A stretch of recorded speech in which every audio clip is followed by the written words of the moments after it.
Debate വിത്ത് സ്മൃതി പരുത്തിക്കാട്.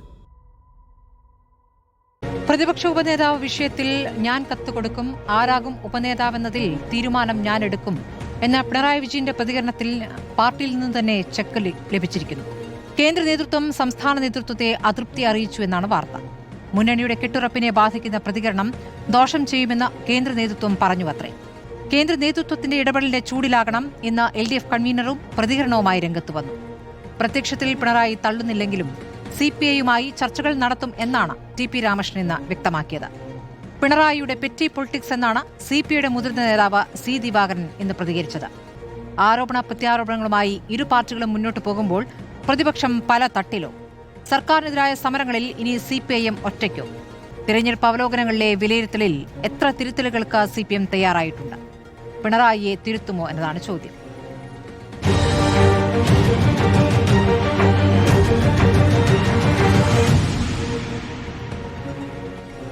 ചർച്ചയിൽ CPM പ്രതിനിധിയില്ല. CPIൽ നിന്നും advocate baby Castro, M Jayachandran ഇടത് നിരീക്ഷകൻ, ശ്രീ NP ചെക്കുട്ടി രാഷ്ട്രീയ നിരീക്ഷകൻ, ശ്രീ ജോർജ് പൊടിപാറ രാഷ്ട്രീയ നിരീക്ഷകൻ എന്നിവരാണ്. ആദ്യം ഞാൻ CPI പ്രതിനിധിയിലേക്ക് പോവുകയാണ്. ശ്രീ ബേബി കാസ്ട്രോ, ഇന്നിപ്പോൾ LDF കൺവീനറുടെ പ്രതികരണം വന്നിരിക്കുന്നു, ചർച്ചയുണ്ടാകും എന്നുള്ളത്. പക്ഷേ ആ ചർച്ച എന്നുള്ളത് CPI ആവശ്യപ്പെട്ട കാര്യം നടപ്പാക്കുന്നതുമായി ബന്ധപ്പെട്ട ചർച്ചയല്ല. നിങ്ങളെ അനുനയിപ്പിച്ച് ഇപ്പോൾ LDF-ൽ വിമത ശബ്ദം പുറപ്പെടുവിച്ചിരിക്കുന്നത് നിങ്ങളെ അനുനയിപ്പിക്കാനുള്ള ചർച്ചയുണ്ടാകുമെന്നുള്ളതാണ് അദ്ദേഹത്തിന്റെ പ്രതികരണത്തിൽ ഇത് മനസ്സിലാക്കുന്നത്. എങ്ങനെയാണ് ഇതിനെ കാണുന്നത്? ബിനോയ് വിശ്വം അതിനെ സ്വാഗതം ചെയ്തിട്ടുണ്ട്. പിണറായി വിജയന്റെ ഭാഷയും പിണറായി വിജയന്റെ രീതിയുമല്ല TP രാമകൃഷ്ണൻ കാണിച്ചത് എന്നാണ് ബിനോയ് വിശ്വത്തിന്റെ പ്രതികരണത്തിൽ നിന്ന് ഞാൻ മനസ്സിലാക്കുന്നത്.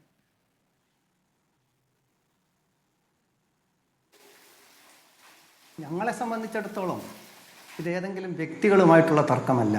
CPM-ഉം CPI-യും ദേശീയ തലത്തിലും കേരളത്തിലും ഏറ്റവും അടുത്ത് പ്രവർത്തിക്കുന്ന രണ്ട് പാർട്ടികളാണ്. ഇടതുപക്ഷ മുന്നണിയിലെ പ്രധാനപ്പെട്ട പാർട്ടികളാണ്. ഇതിൽ ഏതെങ്കിലും വ്യക്തികളെ ആരെങ്കിലും തിരുത്തുക എന്നുള്ളതൊന്നും പാർട്ടി തിരുത്തുക എന്നുള്ളത് അത്ഭുതകരമായൊരു കാര്യമല്ല. ഇതിനേക്കാളൊക്കെ എത്രയോ വലിയ സ്റ്റാച്ചറുള്ള നേതാക്കന്മാർ ഇന്ത്യയിലെ കമ്മ്യൂണിസ്റ്റ് പാർട്ടിക്ക് ഉണ്ടായിട്ടുണ്ട്. 1948 കൽക്കത്ത തീസിസിൻ്റെ കാലത്ത് പാർട്ടിയെ നയിച്ച VT രണിതയ്ക്കെതിരെ പാർട്ടി നടപടിയെടുത്തിട്ടുണ്ട്. PC ജോഷിക്കെതിരെ നടപടിയെടുത്തിട്ടുണ്ട്. EMS-ന്റെ പേരിൽ നടപടിയെടുത്തിട്ടുണ്ട്. കമ്മ്യൂണിസ്റ്റ് പാർട്ടിയുടെ സ്ഥാപകന്മാരിൽ ഒരാളായിട്ടുള്ള സഖാവ് ശ്രീപാദ് അമൃത് നടപടിയെടുത്തിട്ടുണ്ട്. കണ്ടംപററി പൊളിറ്റിക്സിൽ തന്നെ നിങ്ങൾ നോക്കിയാൽ VS-ന്റെയും പിണറായിയുടെയും പേരിൽ വിഭാഗീയതയുമായി ബന്ധപ്പെട്ട വിഷയങ്ങൾ CPM നടപടിയെടുത്തിട്ടുണ്ട്. കമ്മ്യൂണിസ്റ്റ് പാർട്ടിയിൽ ഒരു വ്യക്തിക്കല്ല പ്രാധാന്യം, പാർട്ടിയുടെ രാഷ്ട്രീയത്തിനും നയത്തിനുമാണ്. CPI സംബന്ധിച്ചിടത്തോളം ഇതൊരു പദവിയുടെ വിഷയമല്ല. ഒരു കാലത്തും പദവിക്ക് വേണ്ടി നിലകൊണ്ടിട്ടുള്ള പാർട്ടിയുമല്ല CPI, രാഷ്ട്രീയത്തിന് വേണ്ടി നിലകൊണ്ടിട്ടുള്ള പാർട്ടിയാണ്. LDF എന്നത് CPI-യുടെ രാഷ്ട്രീയമാണ്. ഞങ്ങൾ കേരളത്തിൻ്റെ മുഖ്യമന്ത്രിയായിട്ട് ഞങ്ങളുടെ നേതാവ് സഖാവ് PKV ഉള്ള സമയത്ത് മുഖ്യമന്ത്രി സ്ഥാനം രാജിവെച്ചുകൊണ്ടാണ് ഞങ്ങൾ LDF ഉണ്ടാക്കിയത്. മുഖ്യമന്ത്രി സ്ഥാനം ത്യജിച്ചുകൊണ്ട് ഒരു രാഷ്ട്രീയ തീരുമാനത്തിൻ്റെ അടിസ്ഥാനത്തിൽ മുന്നണി ഉണ്ടാക്കാൻ തയ്യാറായ ഞങ്ങൾക്ക് ഒരു ഓഫീസോ വാഹനമോ പേഴ്സണൽ സ്റ്റാഫോ ഒന്നുമില്ലാത്ത ഈ ഡെപ്യൂട്ടി ലീഡർ സ്ഥാനം എന്ന് പറയുന്ന ഒരു വലിയ പദവിയായിട്ടല്ല ഞങ്ങൾ കാണുന്നത്. പക്ഷേ കഴിഞ്ഞ 10 വർഷക്കാലം സമാനതകളില്ലാത്ത വികസന ക്ഷേമ പ്രവർത്തനങ്ങൾ നടത്തിയ ഇന്ത്യയിലെ ഏറ്റവും മികച്ച സംസ്ഥാനമായിട്ട് കേരളത്തെ കൊണ്ടുനടന്ന LDF-ന്റെ ഭരണം ഉണ്ടായിട്ടും പശ്ചാത്തല സൗകര്യ വികസനത്തിലായാലും വെൽഫെയർ ആക്ടിവിറ്റീസിലായാലും അതിദാരിദ്ര്യ മുക്തമായ സംസ്ഥാനമായി കേരളത്തെ മാറ്റുന്നതിലുമൊക്കെ മികച്ച നേട്ടങ്ങൾ ഉണ്ടാക്കിയ ഈ സർക്കാർ ഈ കഴിഞ്ഞ നിയമസഭാ തെരഞ്ഞെടുപ്പിൽ വലിയ പരാജയത്തെ അഭിമുഖീകരിച്ചു. എന്താണ് ആ പരാജയത്തിന് കാരണമെന്നത് ഞങ്ങളുടെ പാർട്ടികളെല്ലാം CPI-യും CPM-ഉം ഇതര പാർട്ടികളും എല്ലാം ഒറ്റയ്ക്കൊറ്റയ്ക്കും കൂട്ടായും എല്ലാം ചർച്ചകൾ നടത്തിയിട്ടുണ്ട്. CPM-ന്റെ പ്രതികരണങ്ങളൊക്കെ നിങ്ങളും ചർച്ച ചെയ്തതാണ്. അപ്പോൾ അതിൽ രാഷ്ട്രീയമായ കുറച്ച് വീഴ്ചകൾ ഉണ്ടായി, ഭരണ മികവുകൾ എന്തായാലും ആ വീഴ്ചകൾ പരിഹരിക്കണം, തിരുത്തണം എന്ന് നമ്മൾ പറയുന്നത്. എന്താണ് തിരുത്തേണ്ടത്? തിരുത്തേണ്ട കാര്യങ്ങളിൽ ഒന്നാമത് മുന്നണിക്കകത്തെ ആഭ്യന്തര ജനാധിപത്യത്തിൻ്റെ വിഷയമാണ്. പാർട്ടികൾ തമ്മിൽ വേണ്ടത്ര കൂടിയാലോചനകൾ ഉണ്ടായില്ല. ഗവൺമെൻറ്റും മുന്നണിയുടെ രാഷ്ട്രീയ നേതൃത്വവും പാർട്ടികളുടെ രാഷ്ട്രീയ നേതൃത്വവും തമ്മിൽ വേണ്ട രീതിയിലുള്ള കൂടിയാലോചന ഉണ്ടായില്ല. അപ്പോൾ ഇനി ആ രൂപത്തിൽ പോകാൻ കഴിയില്ല. കുറച്ചുകൂടി രാഷ്ട്രീയമായ വീഴ്ചകൾ തിരുത്തണം. മുന്നണിക്കകത്തെ ജനാധിപത്യവും കൂടിയാലോചനകളും ശക്തിപ്പെടുത്തണം. മുന്നണിയുടെ ചുമതലകളും പദവികളും എല്ലാ പാർട്ടികളും കൂടുതൽ ഉത്തരവാദിത്തോടെ വഹിക്കണം എന്ന നിലയിലുള്ള ഒരു രാഷ്ട്രീയ പ്രശ്നമായിട്ടാണ് ഇടതുപക്ഷ മുന്നണിയെ ദുർബലപ്പെടുത്താനല്ല, ഇടതുപക്ഷ മുന്നണിയെ ശക്തിപ്പെടുത്താനുള്ള ആവശ്യം എന്നുള്ള നിലയ്ക്കാണ് ഉപനേതൃ പദവി ഞങ്ങൾ ആവശ്യപ്പെടുന്നത്. ഇത് ഒരു തരത്തിലും LDF-നെ ദുർബലപ്പെടുത്താനല്ല, LDF ഞങ്ങളുടെ കുഞ്ഞാണ്. അതിന് ക്ഷതം വരുത്തുന്ന ഒരു നടപടിയിലേക്കും CPI പോവില്ല, CPM-ഉം പോവില്ല എന്ന ഉറച്ച വിശ്വാസമാണ് ഞങ്ങൾക്കുള്ളത്. അതിനകത്ത് ഏതെങ്കിലും വ്യക്തികൾ നടത്തുന്ന പ്രതികരണം ആ പാർട്ടിയുടെ പ്രതികരണമായിട്ട് ഞങ്ങൾ എടുക്കുന്നില്ല. ഇന്ന് LDF കൺവീനർ സഖാവ് TP രാമകൃഷ്ണൻ വളരെ പക്വതയോടെയും ഉചിതമായ നിലയ്ക്കുള്ള പ്രതികരണമാണ് നടത്തിയത്. ഞങ്ങളുടെ സംസ്ഥാന സെക്രട്ടറി പറഞ്ഞു കഴിഞ്ഞു. അതിനെ ഞങ്ങൾ ഹാർദവമായി സ്വാഗതം ചെയ്യുന്നു. പക്ഷേ ശ്രീ കാസ്ട്രോ, ഇതിപ്പോൾ അങ്ങിപ്പോൾ ചരിത്രം പറഞ്ഞു. ചരിത്രത്തിൽ പല തവണ പല നേതാക്കൾക്കെതിരെ നടന്ന നടപടികളുടെ കാര്യം പറഞ്ഞു. ഏറ്റവും ഒടുവിൽ പിണറായിക്കും VS-നും ഒരുപോലെ നേരിടേണ്ടി വന്ന നടപടി നമ്മുടെ മുന്നിലുണ്ട്. പക്ഷേ ആ കാലം കഴിഞ്ഞു. ഇപ്പോൾ CPM-ലെ ഏറ്റവും മുതിർന്ന പൊളിറ്റ് ബ്യൂറോ അംഗമായ നേതാവ് എന്ന നിലയ്ക്ക് പിണറായി വിജയൻ കഴിഞ്ഞ 2 ടേമുകളിലും പിണറായി വിജയൻ പറഞ്ഞതിനപ്പുറത്തേക്ക് നേതൃത്വം നീങ്ങിയതായി നമ്മൾ കണ്ടിട്ടുണ്ടോ? സാധാരണഗതിയിൽ CPM സംസ്ഥാന സെക്രട്ടറി തീരുമാനിക്കുന്നു, അത് ആ കാലത്തെ മുഖ്യമന്ത്രിയിലേക്ക് എത്തുന്നു എന്ന രൂപത്തിലാണ്. പക്ഷേ മുഖ്യമന്ത്രി തീരുമാനിക്കുന്നു, അത് പാർട്ടി സെക്രട്ടറി അത് നടപ്പാക്കുന്നു എന്ന രൂപത്തിലേക്ക് അത് മാറിക്കഴിഞ്ഞു പിണറായി കാലത്തിൽ. അപ്പോൾ പണ്ട് ഇങ്ങനെയായിരുന്നു എന്ന് പറഞ്ഞതിൽ അർത്ഥമുണ്ടോ? രണ്ടാമത്തെ കാര്യം, പിണറായി വിജയനെ തിരുത്തുക എന്ന രൂപത്തിലേക്ക് CPM പോകുന്നു. ആ രൂപത്തിലേക്കാണ് നിങ്ങളുമായി ചർച്ചയാകാമെന്ന് LDF കൺവീനർ പറഞ്ഞത് എന്ന് നിങ്ങൾ കരുതുന്നുണ്ടോ? നിങ്ങൾ ഇപ്പോൾ നിങ്ങളുടെ ഒരു ആവശ്യം എന്ന് മുന്നോട്ട് വച്ചിരിക്കുന്നത് മുന്നണിയെ ശക്തിപ്പെടുത്താനാണ് എന്ന് പറയുന്നു. അങ്ങനെ ശക്തിപ്പെടുത്താനാണ് എന്ന് പിണറായി വിജയന് തോന്നുന്നില്ല. പിണറായി വിജയനെതിരായ നീക്കമായിട്ടാണ് അദ്ദേഹം അതിനെ കാണുന്നത്. താങ്കൾ പറഞ്ഞതിൻ്റെ ഉത്തരം താങ്കളുടെ ചോദ്യത്തിൽ തന്നെ ഉണ്ട്. CPM എന്ന പാർട്ടിയെ അത്ര കുറച്ച് കാണുന്ന എന്തിനാ നിങ്ങൾ മാധ്യമപ്രവർത്തകർ? ആ പാർട്ടിക്ക് അതിൻ്റെ അകത്ത് എത്ര ഉന്നതനായ നേതാവായാലും ആ നേതാവിൻ്റെ തീരുമാനമല്ലല്ലോ അതിൻ്റെ അകത്തെ തീരുമാനം. പാർട്ടി ഘടകങ്ങളുടെയും പാർട്ടിയുടെ കൂട്ടായ തീരുമാനമല്ലേ? ആ കൂട്ടായ തീരുമാനത്തിലേക്ക് വരാൻ ആ പാർട്ടിക്കുള്ള ശേഷിയെ നിങ്ങൾ എന്തിനു കുറച്ച് കാണുന്നത്? CPI അതിനെ കുറച്ച് കാണുന്നില്ല. ഞങ്ങളുടെ ഏറ്റവും അടുത്ത സഹോദര പാർട്ടി, അവർക്ക് ഉചിതമായ തീരുമാനമെടുക്കാനുള്ള ശേഷിയുണ്ട്. എത്ര വലിയ നേതാവായാലും വലിയ നേതാക്കന്മാരെ തിരുത്തിയ ചരിത്രം ഞാൻ പറഞ്ഞിട്ടുണ്ട്. കമ്മ്യൂണിസ്റ്റ് പ്രസ്ഥാനത്തിൻ്റെ, ഞങ്ങളുടെയും അവരുടെയും, ഞങ്ങളുടെ പൊതുവായ 1964 മുമ്പുള്ള ചരിത്രവും ഒക്കെയാണ്. അതിൻ്റെ തുടർച്ചയാണ് ഞങ്ങൾ ഈ പാർട്ടികൾ. അതിലേതെങ്കിലും ഒരു ഘട്ടത്തിൽ അങ്ങനെ ഒരു അപ്രമാദിത്വം ഏതെങ്കിലും വ്യക്തികൾക്ക് വരാൻ പറ്റുന്ന രൂപത്തിലല്ല കമ്മ്യൂണിസ്റ്റ് പാർട്ടിയുടെ ഘടന. ഈ വ്യക്തികൾക്ക് ചരിത്രത്തിലുള്ള പങ്കിനെ പറ്റി പ്ലഹനവിനെ പോലെയുള്ള മാർക്സിസ്റ്റ് ആചാര്യന്മാർ നമ്മളെ പഠിപ്പിച്ചിട്ടുണ്ട്. വ്യക്തികൾ ഒരു കാലഘട്ടത്തിൻ്റെ സൃഷ്ടിയാണ്. അവരുടെ സംഭാവനകൾ അർപ്പിച്ച് അവർ കടന്നു പോകും. അത്രയും പ്രാധാന്യമേ വ്യക്തികൾക്കുള്ളൂ. പക്ഷേ രാഷ്ട്രീയം മുന്നോട്ട് പോകും, പാർട്ടി മുന്നോട്ട് പോകും. കമ്മ്യൂണിസ്റ്റുകാരുടെ രാഷ്ട്രീയ കടമകൾ നിർവഹിക്കുക എന്നുള്ളതാണ് ഈ കാലഘട്ടത്തിൽ. ഇടതുപക്ഷ ജനാധിപത്യ ബദൽ എന്ന് പറയുന്ന ആശയമാണ് ഞങ്ങൾ 2 പാർട്ടികളും മുൻപോട്ട് വയ്ക്കുന്നത്. ദേശീയ തലത്തിലും അതിന് വലിയ പ്രസക്തി ഓരോ ദിവസവും കൂടി വരികയാണ്. ഹിന്ദുത്വ വർഗീയ ശക്തികൾ രാജ്യത്ത് അധികാരം കൈയാളുന്നു, അതിനെതിരായ ജനരോഷമുണ്ടാകുന്നു. അതിലെല്ലാം നിർണായകമായ പങ്ക് വഹിക്കേണ്ടത് CPM അല്ലേ? ഇടതുപക്ഷത്തിന് വലിയ റോളില്ലേ? ഇന്ന് പാർലമെന്ററി രംഗത്ത് ഇടതുപക്ഷം വളരെ ദുർബലപ്പെട്ടു, ഇന്ത്യ രാജ്യത്ത് മൊത്തത്തിലെടുത്താൽ എന്നുള്ളത് നമുക്കറിയാം. പക്ഷേ ഇടതുപക്ഷത്തിന്റെ ബൗദ്ധികമായ സ്വാധീനം, സമരങ്ങളിലുള്ള സ്വാധീനം, ജന്തർ മന്ദിറിലെ സമരത്തിലടക്കം ഞങ്ങളുടെ വിദ്യാർത്ഥി സഖാക്കൾ അതിന് നൽകിയ പിന്തുണയ്ക്കും ഗൈഡൻസിനുമാണ് അഭിജിത് ദീപ്കെ നന്ദി പറഞ്ഞത്. വെറും സപ്പോർട്ട് എന്നല്ല പറഞ്ഞത്, ഗൈഡൻസ് ആണ്. അപ്പോൾ ഈ വളർന്നു വരുന്ന പ്രക്ഷോഭങ്ങളെ അടക്കം ഗൈഡ് ചെയ്യാനുള്ള ഒരു ശക്തിയാണ് ഇടതുപക്ഷ രാഷ്ട്രീയം. അതിനെ ഈ ചെറിയ കാര്യങ്ങൾ കൊണ്ടൊന്നും ദുർബലപ്പെടുത്താൻ കഴിയുകയില്ല എന്ന് സഹ TP രാമകൃഷ്ണന്റെ പ്രസ്താവനയിൽ നിന്ന് തന്നെ നിങ്ങൾക്ക് വ്യക്തമായി കാണുമെന്നാണ് ഞാൻ കരുതുന്നത്. ഉന്നയിച്ചുകൊണ്ട് മുന്നോട്ട് പോകുന്ന സാഹചര്യം ഇത് ചെറിയ സാഹചര്യമാണെന്ന് കരുതാനാകില്ല. ശ്രീ NP ചെക്കുട്ടി, ഇതിൽ ആരു വഴങ്ങും? പ്രത്യാരോപണങ്ങൾ ഞങ്ങൾ ഉന്നയിച്ചിട്ടില്ലല്ലോ. അല്ല, വരുന്നുണ്ട്, പല പ്രതികരണങ്ങളായി വരുന്നുണ്ട്. ഞങ്ങൾ ആരോപണങ്ങൾ ഇന്ന് ജിസ്മോന്റെ പ്രതികരണം വന്നു. ജിസ്മോന്റേതും മറുപടി ആയിട്ടുള്ള പ്രതികരണമാണ്, അത് വരുന്നുണ്ടായിരുന്നു. ഞാനൊന്ന് ശ്രീ NP ചെക്കുട്ടിയിൽ പോട്ടെ. ശ്രീ NP ചെക്കുട്ടി, ഇതിൽ ആര് വഴങ്ങും എന്നാണ് പ്രതീക്ഷിക്കേണ്ടത്? ഇപ്പോൾ നമുക്കറിയാനാകുന്നത് CPM കേന്ദ്ര നേതൃത്വം സംസ്ഥാന നേതൃത്വത്തോട് അതൃപ്തി അറിയിച്ചിരിക്കുന്നു. മുന്നണി സംവിധാനത്തിൽ ഒരു പാർട്ടിയും പിണക്കിക്കൊണ്ടു പോകേണ്ട സാഹചര്യമല്ല ഇപ്പോൾ എന്നുള്ളത് കേന്ദ്ര നേതൃത്വത്തിന് വ്യക്തമായിരിക്കുന്നു. അതിന്റെ അടിസ്ഥാനത്തിൽ പിണറായി തിരുത്തുമോ? പിണറായി തിരുത്താൻ ഉള്ള ശേഷി ഈ CPM-നുണ്ടോ? അല്ല, ഈ പ്രശ്നം യഥാർത്ഥത്തിൽ CPIയും CPM-ഉം തമ്മിലൊരു പ്രശ്നമല്ല. യഥാർത്ഥത്തിൽ ഇതിനകത്ത് നമ്മൾക്ക് കാണാൻ കഴിയുന്നത് പിണറായി വിജയൻ അദ്ദേഹത്തിൻ്റെ പേഴ്സണൽ എന്താ പറയുക പ്രസ്റ്റീജായിട്ട് ഈ വിഷയങ്ങൾ എടുക്കുന്നു എന്നുള്ളതാണ് യഥാർത്ഥത്തിലുള്ള പ്രശ്നം. ആ ഒരു പേഴ്സണൽ പ്രസ്റ്റീജായിട്ട് കാര്യങ്ങൾ എടുത്തുകൊണ്ട് മുന്നോട്ട് പോകാനുള്ള അദ്ദേഹത്തിൻ്റെ നീക്കങ്ങൾക്ക് CPIയിൽ നിന്നുള്ള എതിർപ്പ് വരുന്നത് സ്വാഭാവികമാണ്. കാരണം CPI ഒരു സ്വതന്ത്ര പാർട്ടിയാണ്. പിണറായി വിജയൻ്റെ നിർദ്ദേശങ്ങൾക്കനുസരിച്ച് അവർക്ക് നിൽക്കാൻ കഴിയില്ല. പക്ഷേ CPM-ൻ്റെ തന്നെ കേന്ദ്ര കമ്മിറ്റി കഴിഞ്ഞ മാസം ചേർന്നിട്ട് അവർ തയ്യാറാക്കിയ ഒരു രേഖയുണ്ട്. അത് ഇലക്ഷൻ റിവ്യൂ ആയിട്ട് ബന്ധപ്പെട്ട വളരെ വിശദമായ രേഖയാണ്. അതിനകത്ത് കേരളത്തെക്കുറിച്ചുള്ള 49 പാരഗ്രാഫ്സിൽ വളരെ കൃത്യമായിട്ട് സൂചിപ്പിക്കുന്നത് പാർട്ടിക്ക് സർക്കാരിന് പറ്റിയ പാളിച്ചകളെക്കുറിച്ച് വളരെ വിശദമായിട്ട് അതിൽ പറയുന്നുണ്ട്. അതിലൊന്ന് കൂടെ നിൽക്കുന്ന രാഷ്ട്രീയ കക്ഷികളുമായിട്ട് വേണ്ട വിധമുള്ള സമ്പർക്കങ്ങൾ ഉണ്ടായിട്ടില്ല. വളരെ നയപരമായ വിഷയങ്ങളിൽ പോലും പിന്നെ ഗൗരവമുള്ള ചർച്ചകൾ നടന്നിട്ടില്ല. അതിനൊരു ഉദാഹരണമായിട്ട് PM ശ്രീ അടക്കമുള്ള കാര്യങ്ങൾ അതിൽ പറയുന്നുണ്ട്. അപ്പോൾ ആ സ്വാഭാവികമായിട്ടും ആ ഒരു സാഹചര്യത്തിൽ അത്തരത്തിൽ ഇടതുപക്ഷ ജനാധിപത്യ മുന്നണിയിൽ പാലിക്കേണ്ട മുന്നണി മര്യാദകൾ പാലിക്കുന്നതിൽ പാർട്ടി പരാജയപ്പെട്ടു എന്ന് കേന്ദ്ര കമ്മിറ്റി പറയുമ്പോൾ, അതുപോലെ തന്നെ സർക്കാരിൻ്റെ ആഗ്രഹങ്ങൾക്കും ഇംഗിതങ്ങൾക്കും അനുസരിച്ച് പാർട്ടിയുടെ നിലപാടുകൾക്കനുസരിച്ച് സർക്കാരല്ല, നേരെ തിരിച്ച് സർക്കാരിൻ്റേതായിട്ടുള്ള വഴിയിൽ പോയി അതിനെ നയിക്കുന്നതിൽ പാർട്ടി പരാജയപ്പെട്ടു എന്നും അതിൽ പറയുന്നുണ്ട്. അപ്പോൾ അതെല്ലാം ചൂണ്ടിക്കാണിക്കുന്നത് പിണറായി വിജയൻ്റെ രാഷ്ട്രീയ ലീഡർഷിപ്പിനെ സംബന്ധിച്ചത്, പാർട്ടിക്കകത്ത് അദ്ദേഹം നടത്തിയ നിലപാടുകളെക്കുറിച്ചൊക്കെ തന്നെ കേന്ദ്ര കമ്മിറ്റിക്ക് അകത്തടക്കം വളരെ ശക്തമായിട്ടുള്ള വിയോജിപ്പുകളുണ്ട് എന്നുള്ളതാണ്. അപ്പം അതുകൊണ്ട് ഇപ്പോൾ ഈ തർക്കത്തിൽ യഥാർത്ഥത്തിൽ പിണറായി ശ്രമിക്കുന്നത് കേരളത്തിലെ പാർട്ടിയുടെ പൂർണ്ണമായിട്ടുള്ള ആധിപത്യം നിലനിർത്തിക്കൊണ്ട് അടുത്ത മാസം നടക്കുന്ന ഈ വിശാല സംസ്ഥാന കമ്മിറ്റിയിൽ തൻ്റെ ഒരു അപ്രമാദിത്വം നിലനിർത്തുക എന്ന ലക്ഷ്യത്തോടുകൂടിയുള്ള നീക്കങ്ങളാണ് അദ്ദേഹം നടത്തുന്നത്. താൻ ശക്തനായിട്ട് തുടരുന്നു എന്ന് ഒരു പ്രതീതി ജനിപ്പിക്കാനുള്ള നീക്കങ്ങളാണ് അദ്ദേഹം നടത്തുന്നത്.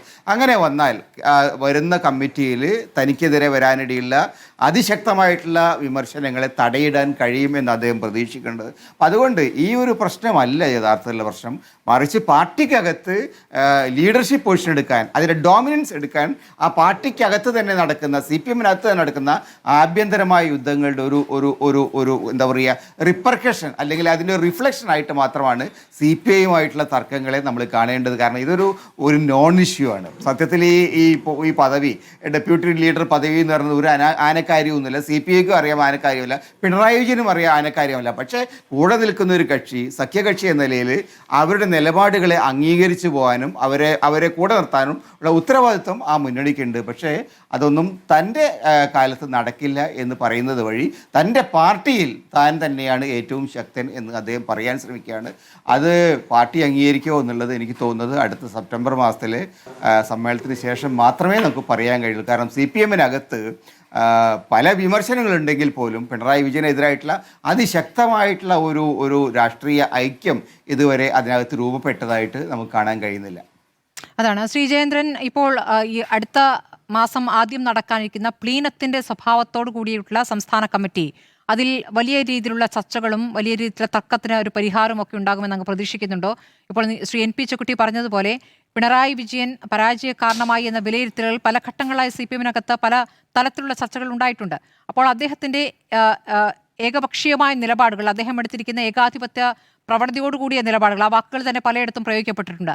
ആ നിലപാടുകൾക്കെതിരെ നിൽക്കേണ്ടതുണ്ട് എന്നൊരു കാര്യത്തിൽ ഒരു ഐക്യപ്പെടൽ, ഒരു മറുചെരിയിൽ ഉണ്ടാകുന്നുണ്ടോ? ഇപ്പോൾ കേന്ദ്ര നേതൃത്വം പറഞ്ഞ പ്രതികരണത്തെ അങ്ങെങ്ങനെയാണ് വിലയിരുത്തുന്നത്?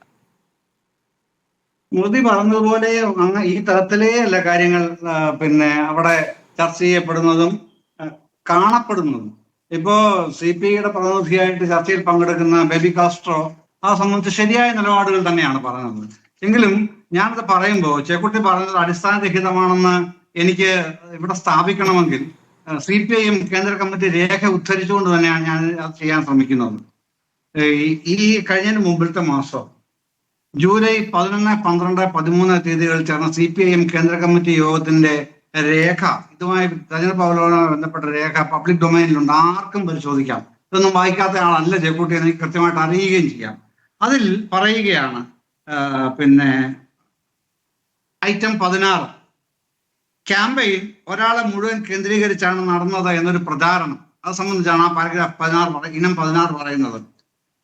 കാര്യക്ഷമതയോടെ സർക്കാരിനെ നയിച്ച മുഖ്യമന്ത്രിയെയും പോളിറ്റ് ബ്യൂറോ അംഗത്തെയുമാണ് ഇത് പരാമർശിച്ചത്. സഖാവ് പിണറായി വിജയനെ കേന്ദ്രീകരിച്ച് പ്രചാരണത്തെ വ്യക്തികേന്ദ്രീകൃതമാക്കിയതിലൂടെ അദ്ദേഹത്തിനെതിരെ ലക്ഷ്യമിട്ടിട്ടുള്ള പ്രചാരണം നടത്താൻ നാം അറിയാതെ UDF-ന് അവസരം നൽകി. തൽഫലമായി കോൺഗ്രസ് പാർട്ടിയുടെയും UDF-ന്റെയും പുരോഗമന വിരുദ്ധവും കേന്ദ്ര ഭരണവർഗ അനുകൂലവുമായ നിലപാടുകളെ തുറന്നു കാട്ടാനുള്ള രാഷ്ട്രീയ മുൻകൈ നമുക്ക് നഷ്ടപ്പെട്ടു. CPI-എം കേന്ദ്ര കമ്മിറ്റി അംഗീകരിച്ച പരസ്യപ്പെടുത്തിയ രേഖയിലാണിത് 16ാമത്തെ ഇനമായി. അതാണ് ഞാൻ ഉദ്ധരിച്ചത്.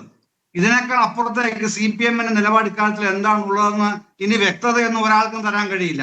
അത് ജയക്കുട്ടിക്കും തരാൻ കഴിയില്ല, സ്മൃതി പരുത്തിക്കാടിനും തരാൻ കഴിയില്ല. അക്കാര്യത്തിൽ എനിക്ക് നല്ല ബോധ്യമുണ്ട്.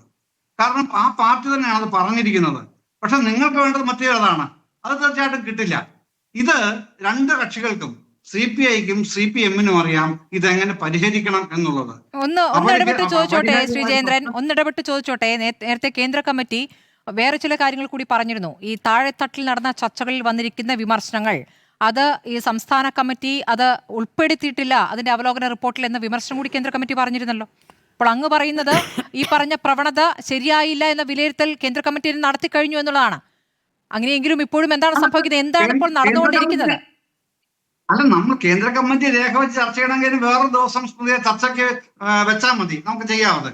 ഈ ചർച്ചയിൽ അതിനകത്ത് സ്വാഭാവികമായ പരിധിയുണ്ട്, പരിമിതിയുമുണ്ട്. അതുകൊണ്ട് ഇവിടെ അത് മുഴുവൻ പറഞ്ഞു പോകാൻ കഴിയില്ല. ആ 1-ാം പേജിൽ തന്നെ വരുന്നുണ്ട്, ഈ കേന്ദ്ര കമ്മിറ്റി രേഖയുടെ 1-ാം പേജിൽ തന്നെ വരുന്നുണ്ട് എന്തൊക്കെയാണ് കാര്യങ്ങൾ, എന്തൊക്കെയാണ് അജണ്ടകൾ, എങ്ങനെയാണ് മുമ്പോട്ട് പോയത്, ഓരോ പാർട്ടിക്കും മുന്നണിക്കും കിട്ടിയ വോട്ട് വിഹിതം എത്ര, അത് 21-ൽ എത്ര, 26-ൽ എത്ര, ആ ഒരു അപഭ്രംശം എങ്ങനെയാണ് 26-ൽ എത്തിയത്, അതൊക്കെ നന്നായിട്ട് അനലൈസ് ചെയ്യുന്നുണ്ടെന്നേ. നമ്മളിപ്പോ സ്മൃതി ഇങ്ങനെ ഇടയ്ക്കൊരു ചോദ്യം ചോദിച്ചാൽ അതിന്റെ മറുപടി പറഞ്ഞു പോകുന്നതിനേക്കാളും ഏറ്റവും ഗംഭീരമാവുക മറ്റേ ആ മൊത്തത്തിൽ ആ രേഖ ചർച്ച ചെയ്യുമ്പോൾ തന്നെയാണ്. അതിന് താങ്കൾ സമയം കണ്ടെത്തിയാൽ എനിക്ക് സന്തോഷമേ ഉള്ളൂ എന്ന് പങ്കെടുക്കാനായിട്ട്, ഒരു പ്രശ്നമില്ല. പക്ഷെ ഇവിടെ അത് മാത്രം ഞാനിത് പറയാൻ കാര്യമാണെന്നറിയാമോ, പ്രത്യേകിച്ചും സി ദിവാകരൻ ഇങ്ങനെ അഭിപ്രായപ്പെടുകയും കൂടെ ചെയ്തല്ലോ. അദ്ദേഹത്തിനെ ആരാണ് ചുമതലപ്പെടുത്തിയെന്നുള്ളത് നമുക്ക് അറിഞ്ഞുകൂടാ. ഏതായാലും CPI നേതൃത്വം അങ്ങനെയല്ല, അദ്ദേഹം കാണുന്ന പോലെയല്ല കാര്യങ്ങൾ കാണുന്നത്. പിന്നെ ഈ പാർട്ടി രേഖയിൽ അദ്ദേഹത്തെ കുറിച്ച് പറഞ്ഞിട്ടുള്ളത് കേട്ടില്ലേ എന്നൊരു വാചകം കൂടെ തിരികെ കയറ്റിയിരുന്നു സി ദിവാകരൻ ഇടയ്ക്ക്. അതേസമയം ബിനോയ് വിശ്വം അത്ര പക്വമായിട്ടാണ് ഇന്ന് പ്രതികരിച്ചത് ആ ഒരു കാര്യത്തിലാണ്. അതുപോലെ തന്നെ TP രാമകൃഷ്ണൻ LDF കൺവീനർ, അദ്ദേഹം എന്ന് പറഞ്ഞില്ലേ നേരത്തെ അങ്ങനത്തെ നിലപാട് CPM-ന് ഉണ്ട്, സെക്രട്ടേറിയറ്റ് തീരുമാനിച്ചിട്ടുമുണ്ട്, അത് CPM ആണ് ചെയ്ത് വഹിച്ചു വന്നിരുന്നത്, ഇപ്പോഴും അത് തന്നെ തുടരുക, ആ നിലപാടിന് അവർ മാറിയിട്ടില്ല, അതാണ് പറഞ്ഞത്. പക്ഷേ LDF-ന്റെ കൺവീനർ എന്നുള്ള നിലയിൽ ആ തരത്തിലുള്ള ചർച്ചകൾ ഇനിയും നടക്കും. അതാണ് ഇങ്ങനെ കൺവീൻ ചെയ്യുന്ന കോർഡിനേറ്റ് ചെയ്ത നേതാവ് പറയേണ്ട കാര്യമാണ് അദ്ദേഹം പറഞ്ഞത്. അദ്ദേഹത്തിന്റെ പണി ഏതാണല്ലോ, കോർഡിനേഷൻ ആണല്ലോ LDF-ന്റെ. അപ്പൊ എങ്ങനെയാണ് ഇത് പരിഹരിക്കാൻ കഴിയുക? അവിടെ മുമ്പിൽ പിന്നെ ചർച്ചകളിൽ കാര്യങ്ങൾ ഇവോൾവ് ചെയ്ത് വരുമെന്ന്, അല്ലാതെ നാളെ ഇതങ്ങോട്ട് ഇവര് വേറെ ബ്ലോക്കായിട്ടിരിക്കാൻ പോകുന്നു, LDF ഇതാ തകർന്നു, അല്ല ഇനി ചർച്ചയില്ല, ഇനി ചർച്ചയുടെ ആവശ്യമില്ല എന്ന് പറഞ്ഞ പിണറായി വിജയനാണല്ലോ. അതുകൊണ്ടാണല്ലോ നമ്മൾ ഈ ചർച്ചയ്ക്ക് ഇരിക്കുന്നത് തന്നെ. ഈ വിഷയം ചർച്ചയ്ക്ക് വരുന്നതും പ്രതികരണം ഉണ്ടായത് അതുകൊണ്ടാണല്ലോ. പിണറായി വിജയന്റെ പ്രതികരണമാണല്ലോ ശ്രീ ജയേന്ദ്രൻ. മാത്രം എടുത്ത് പറയുന്നത് എന്തിനാ നിങ്ങളിങ്ങനെ പിണറായി വിജയനെ മാത്രം? അല്ല, നിങ്ങൾ എന്ന് പറയുമ്പോൾ അങ്ങ് ചോദിക്കുന്നത് CPI-യോടാണോ? കാരണം CPI ആണല്ലോ അതിൽ പ്രതികരിച്ചത്.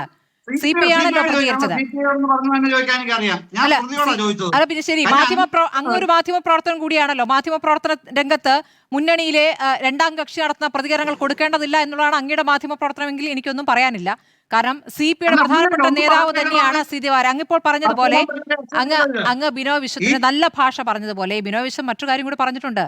LDF-ന്റെ നല്ല ഭാഷ, നല്ല സംസ്കാരമുള്ള ഭാഷ പ്രയോഗിച്ചിരിക്കുന്നത് TP രാമകൃഷ്ണനാണെന്നാണ്. അപ്പോൾ സംസ്കാരമില്ലാത്ത LDF-ന്റെ രീതിയിലല്ലാത്ത ഒരു ഭാഷ മറ്റൊരാൾ പ്രയോഗിച്ചു എന്നുകൂടി അതിന് അർത്ഥമുണ്ട്. അതെന്ത് വ്യാഖ്യാനം? അതല്ലേ നമ്മുടെ മുന്നിലുണ്ടായ വിഷയം? അല്ലെന്നേ, എന്ന് കൂടിയല്ല, എന്ന് തന്നെയാണ് ബിനോയ് വിശ്വം പിണറായി വിജയന്റെ വാക്കുകളെ അങ്ങനെ തന്നെയാണല്ലോ വ്യാഖ്യാനിച്ചത്. അപ്പൊ എന്ന് കൂടി എന്ന് പറഞ്ഞാൽ ആഡ് ഓൺ വേണ്ട, സ്പെസിഫിക് ആണ് അവിടെ ബിനോയ് വിശ്വം നേരത്തെ വിമർശനം ഉന്നയിച്ചത്. വിമർശനത്തിലൊന്നും എന്താ കുഴപ്പം? എന്താ, 2 നേതാക്കന്മാർ 2 പാർട്ടി ഒരു മുന്നണിയിൽ നിൽക്കുന്നു, അവർക്ക് പരസ്പരം വിമർശിക്കുന്നതിൻ്റെ അകത്തല്ല പ്രശ്നം ഞാൻ പറയുന്നത്. പക്ഷേ നിങ്ങൾക്ക് പിന്നെ ഒരു കാര്യം പറയുമ്പോൾ അത് പറയാൻ മുഴുമിപ്പിക്കാതെ ഇടയ്ക്കേറി പറഞ്ഞാൽ എനിക്കതുകൊണ്ട് ബുദ്ധിമുട്ടൊന്നുമില്ല. എനിക്ക് പറയാനുള്ളത് ഞാൻ പറഞ്ഞോളാം എപ്പോഴാണെങ്കിലും, തർക്കവുമില്ല. പക്ഷെ ഇത് പിണറായി വിജയന്റെ വാർത്താ സമ്മേളനത്തിൽ മാധ്യമപ്രവർത്തകരുടെ ചോദ്യത്തിന് മറുപടി പറയുകയാണ് അദ്ദേഹം. അല്ലാതെ അദ്ദേഹം ഒരു സ്റ്റേറ്റ്മെന്റ് എടുത്തുകൊണ്ടൊന്ന് വെച്ചിട്ട് അതിന്റെ സ്റ്റേറ്റ്മെന്റ് ഇതാ, നിങ്ങൾ ഇതനുസരിച്ച് ചോദ്യങ്ങൾ ചോദിച്ചോളൂ എന്ന് പറയുകയല്ലോ ചെയ്യുന്നത്. വാർത്താ സമ്മേളനം കഴിഞ്ഞു, പിന്നെ ഒരാൾ ചോദിച്ചു, അയാളുടെ തന്നെ അടുത്ത സെക്കൻഡ് ക്വസ്റ്റ്യനും വരുന്നു, ആ ക്വസ്റ്റ്യന് മറുപടി ആയിട്ടാണ് അതെ CPM നേതാവ് തന്നെ ആയിരിക്കും എന്ന് പറയുന്നത്. അങ്ങനെയാണ് അവിടെ സംഭവിക്കുന്നത്, അങ്ങനെയാണ്. അപ്പൊ അതിനാണ് TP രാമകൃഷ്ണൻ കുറെ കൂടെ സ്പെസിഫിക് ആയിട്ട് അദ്ദേഹം പറഞ്ഞത് CPM-ന് അങ്ങനത്തെ തീരുമാനം ഉണ്ടായിരുന്നു, പക്ഷേ ചർച്ചകൾ തുടരുകയാണ്. ഈ 2 കാര്യങ്ങൾ അദ്ദേഹം എന്ന് പറഞ്ഞില്ല. അതിന്റെ അർത്ഥം എന്താ? CPI എന്ന പാർട്ടി CPIM എന്ന പാർട്ടിയുമായിട്ട് ഈ കാര്യം ചർച്ച ചെയ്യും എന്ന് തന്നെയാണ് LDF കൺവീനർ പറഞ്ഞത്. എങ്ങനെയൊക്കെയാണ് ഇപ്പൊ CPI സംബന്ധിച്ചോളം മറ്റന്നാൾ വലിയ സമരം നടക്കുകയാണ് ഡൽഹിയില്. പക്ഷെ 1-ാം തീയതി തന്നെ അവര് എക്സിക്യൂട്ടീവ് അവിടെ ചേരുന്നു ഡൽഹിയില്, എന്നിട്ട് കേന്ദ്ര നേതൃത്വമായിട്ട് ആശയവിനിമയം നടത്തുന്നുണ്ട്. 2-ാം തീയതി എനിക്ക് തോന്നുന്ന ഒരുപക്ഷെ സ്റ്റേറ്റ് എക്സിക്യൂട്ടീവ് അവിടെ കൂടുമെന്ന് എനിക്ക് ഉറപ്പില്ല, ഞാൻ കേട്ടത് മാത്രമാണ്. അങ്ങനെ ഒരുപക്ഷെ ഉണ്ടാവുമെന്ന് കേൾക്കുന്നു. ഉണ്ടെങ്കിൽ അവരുടെ നിലപാടുകൾ കൂടുതൽ വ്യക്തതയോടെ വരുമെന്നും പറയുന്നു. ഏതായാലും ഇവിടെ വെച്ച് ഇത് അവസാനിക്കുകയല്ല. എങ്ങനെ ഈ പ്രശ്നം ഒരു അമിക്കബിൾ സെറ്റിൽമെന്റ് എങ്ങനെ ഉണ്ടാക്കാം എന്ന് നേതാക്കൾ എല്ലാവരും ആലോചിക്കുകയാണ്.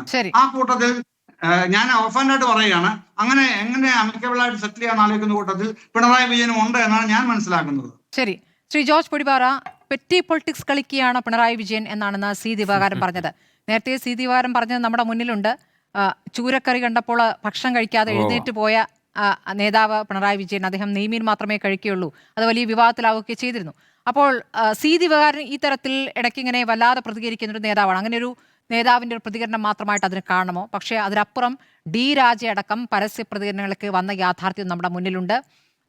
CPIയുടെ എക്സിക്യൂട്ടീവ് യോഗം അവിടെ ഡൽഹിയിൽ ചേരാനിരിക്കുമ്പോൾ ഇതിലൊരു കടുത്ത തീരുമാനം, കടുത്ത നിലപാടെടുക്കണം എന്ന അഭിപ്രായം ഭൂരിപക്ഷം നേതാക്കൾക്കുമുണ്ട് എന്നുള്ളതാണ്. അപ്പോൾ അമിക്കബിൾ സൊല്യൂഷൻ ഉണ്ടാക്കുക എന്നുള്ളത് പിണറായി വിജയന്റെ കൂടി താല്പര്യമാണ് എന്ന് പറയുമ്പോൾ അദ്ദേഹത്തിന്റെ വാചകങ്ങളിൽ നിന്ന് അങ്ങനെയാണോ നമ്മൾ വായിച്ചെടുക്കുന്നത്? എനിക്ക് തോന്നുന്നത് ജയചന്ദ്രൻ്റെ ഒരു വ്യാഖ്യാനം മാത്രമായിട്ടാണ് ഞാൻ കരുതുന്നത്.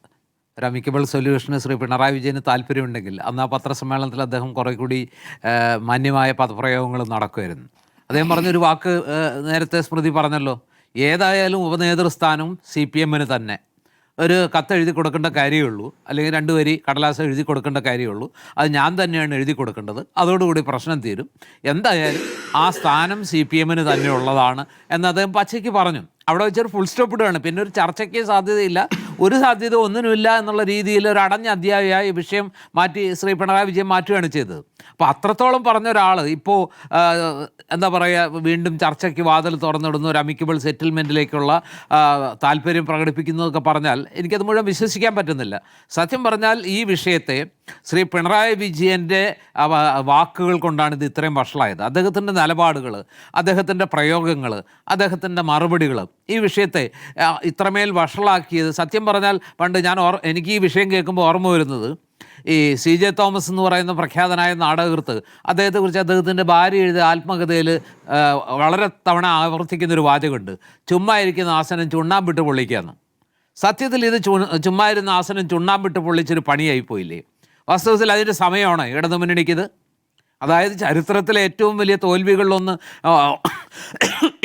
ഉണ്ടായ ശേഷം സത്യത്തിൽ ഒരു തിരിച്ചുവരവിലേക്ക് ഈ മുന്നണിയിലെ ഘടകകക്ഷികളെല്ലാം കുറെ കൂടി ഐക്യത്തോടെ, കുറെ കൂടി തുറന്ന മനസ്സോടെ, കുറെ കൂടി പരസ്പരം ഉൾക്കൊണ്ട് മുന്നേറേണ്ട ഒരു സമയത്ത് ഒന്നുമല്ലാത്തൊരു വിഷയത്തിൽ, നേരത്തെ ശ്രീ ചേക്കുട്ടി പറഞ്ഞല്ലോ, ഇതിനകത്ത് എന്താ ഉള്ളത്? വാസ്തവത്തിൽ ഒരു കാറില്ല, ഒരു ഓഫീസില്ല, ഒരു പദവിയില്ല, എന്തെങ്കിലും ഒരു സ്പെഷ്യൽ പരിഗണന പോലും ഇല്ലാത്തൊരു സ്ഥാനമാണിത്. വെറുതെ ഒരു ഓർണമെൻ്റൽ ആയിട്ട് പറയാം, പ്രതിപക്ഷ ഉപനേതാവ് സ്ഥാനം. അതിനപ്പുറത്തേക്ക് ഇതിനകത്ത് ഫിനാൻഷ്യൽ ഗെയിൻ ഇല്ല, മറ്റേതെങ്കിലും ഗെയിൻ ഒന്നുമില്ലാത്തൊരു സ്ഥാനമാണ്. എങ്കിൽ പോലും അത്ര പോലൊരു വിട്ടുവീഴ്ച ചെയ്യാൻ ഈ പരസ്പരം, ഞാൻ പറയുന്നത് 2 പാർട്ടികൾക്കും അതിനുള്ളൊരു മനസ്സുണ്ടാവുന്നില്ല. CPI പറയുന്നത് കുറച്ചുകൂടി ന്യായമാണ്. ഇന്നിപ്പോൾ തന്നെ കാസ്ട്രോ ചെറുപ്പക്കാരനാണെങ്കിലും എത്ര മാന്യമായി, എത്ര പക്വതയോടെ, എത്ര സമയത്തോടെയാണ് അദ്ദേഹം സംസാരിച്ചത്. എന്തുകൊണ്ട് ഇടതുപക്ഷ ഐക്യം ഈ രാജ്യത്തിന് ആവശ്യമാണ്? എന്തുകൊണ്ട് ഇടതുമുന്നണി അഭംഗുരം അല്ലെങ്കിൽ ഒരു പോറലേൽക്കാതെ നിലനിൽക്കേണ്ടത് കേരള രാഷ്ട്രീയത്തിലും ദേശീയ രാഷ്ട്രീയത്തിലും ആവശ്യമാണ്? ഈ കാലം എന്താണ് ആവശ്യപ്പെടുന്നത്? ഇത് അങ്ങനെ തുമ്മിയാ തെറിക്കുന്ന ഒരു മൂക്കാകാൻ പാടില്ല. ഇതൊരിക്കലും പിളർന്ന് ഇല്ലാതാകേണ്ട ഒരു മുന്നണി അല്ല എന്ന് ഈ ചെറുപ്പക്കാരൻ ഇതിനകത്തെ ഏറ്റവും മുന്തിയ നേതാക്കളെ ഓർമ്മിപ്പിക്കേണ്ടി വരുന്നൊരവസ്ഥ സൃഷ്ടിച്ചതാരാ? നേരത്തെ ശ്രീ ജയചന്ദ്രൻ പോലെ അദ്ദേഹത്തിൻ്റെ വാക്കുകൾ അംഗീകരിക്കേണ്ടി വരികയാണ്. അത്രയും സംയമനത്തോടെയാണ്, അതേ മാന്യതയോടെ തന്നെയാണ് ഇന്ന് TP രാമകൃഷ്ണൻ പറഞ്ഞത്. പക്ഷെ അത്തരത്തിൽ കുറേ കൂടി സംയമനത്തോടു കൂടിയുള്ള, സമയത്തോടു കൂടിയിട്ടുള്ള, കുറേ കൂടി ഉൾക്കൊള്ളാവുന്ന രീതിയിൽ ഒരു കാര്യം തന്നെ പല രീതിയിൽ പറയാമല്ലോ. ഇങ്ങനെ വെട്ടിമുറിക്കുന്ന രീതിയിൽ സംസാരിക്കുന്നതിന് പകരം ഇതത്ര വലിയൊരു കാര്യമാണോ? ഇത് സംസാരിച്ചാൽ തീർക്കാവുന്ന പ്രശ്നമല്ലേ ഉള്ളൂ. മുമ്പ് തുടർന്നു വന്ന ആ കീഴ്വഴക്കം ഇങ്ങനെയായിരുന്നു, വേണമെങ്കിൽ ഇനി അങ്ങനെ തുടരാം, അതല്ലെങ്കിൽ തന്നെ ഇത് ഇത്രക്കുള്ള പ്രശ്നമല്ലേ ഉള്ളൂ എന്ന രീതിയിൽ ഇതിനെ സമീപിച്ചിരുന്നെങ്കിൽ CPIക്ക് ഇത്രമാത്രം വേദന തോന്നേണ്ട കാര്യമുണ്ടോ? CPI ഇത്ര മുറുകെ പിടിക്കുമോ? ഇത് കിട്ടിയില്ലെങ്കിൽ ഉടനെ ഞങ്ങൾ പ്രത്യേക ബ്ലോക്കായി ഇരിക്കേണ്ടി വരും. C ദിവാകരനെ പോലുള്ള ആളുകൾ ഇതുപോലെ അദ്ദേഹത്തിൻ്റെ വാക്കുകൾക്ക് അമിത പ്രാധാന്യം കൊടുക്കണ്ട. പലപ്പോഴും അദ്ദേഹവും ഈ ശ്രീ പിണറായി വിജയനെ പോലെ വാക്കുകൾ ഉപയോഗിക്കുന്ന കാര്യത്തിൽ ഒരു ഡിപ്ലോമസി കാണിക്കാത്ത ഒരാളാണ്. അദ്ദേഹവും കടത്തി പറയുന്ന കൂട്ടത്തിൽപ്പെട്ട ഒരാളാണ്. അതിനെയും അതിൻ്റെ മെറിറ്റിലെടുത്താൽ മതി.